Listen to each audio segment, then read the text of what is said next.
So, I'm Joseph Kennedy. I'm going to be explaining why a military career might be beneficial for a variety of reasons. So, the first and foremost, most beneficial reason why anybody may join the military is for benefits in the first place. These are lifelong benefits.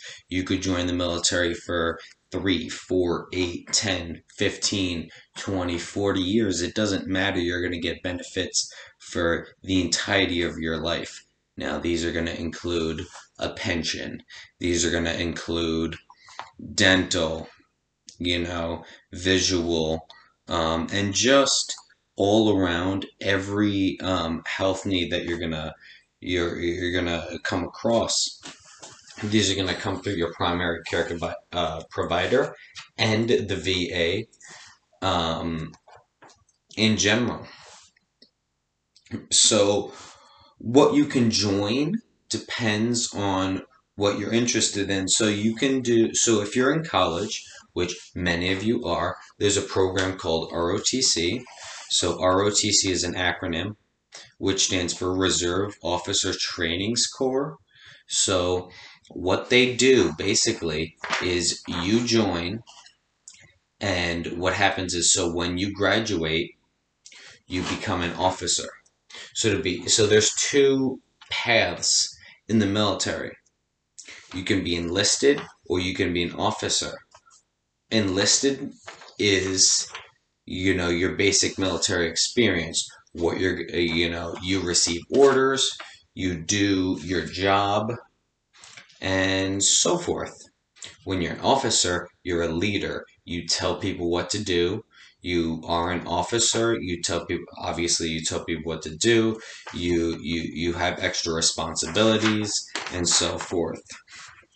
So ROTC, basically, what you do is you learn basic leadership qualities, and you get experience through events that ROTC provides, such as field training exercises or just general events that they have, dining events, and just you learn how to lead people, you learn what you need to do as an officer.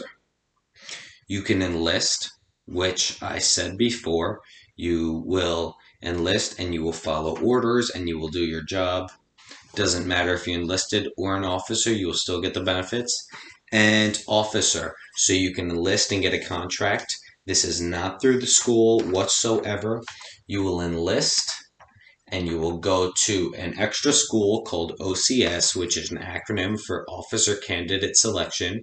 You go through a school where you learn to become an officer and you get selected to become an officer, and you become an officer, so you don't have to go to college for that. You don't do it alongside college as a program like ROTC. However, you do still have to have a bachelor's degree to become an officer, to get a contract like that in general. So there's a bunch of different things that you can branch, and a branch means where you're going to get your job. So you can do active duty. Active duty means that you were in the active military. You do jobs that the active military does. You can do combat arms, which includes infantry, obviously, field artillery, and things in that nature. Combat engineers, medics. You do things that you see in movies. Your combat. How do you say combat ready? You are ready to engage in combat. You're going to go overseas and you're going to perform your job as if you needed to in a combat scenario. You can also go National Guard. National Guard stays on the homeland. So you don't go overseas, you stay at a base near here. You don't have to go to your job every single day. It's once a month. You do basic military stuff once a weekend, a month. It can be 1 day, 2 days, 3 days. It can be a week, but you do your stuff and you get your benefits and you stay in and you do your military job. And reserve, which is like active duty, but what happens? So you're basically active duty, but You get called upon when you're needed instead of doing your job every single day. So you're basically like National Guard. You go to drill once a month, you do your job, whatever. But if you're needed, you get called upon. So there's a bunch of different things you can get through the ROTC program, which we have specifically at St. John's. So the ROTC program allows you to become an officer once you commission.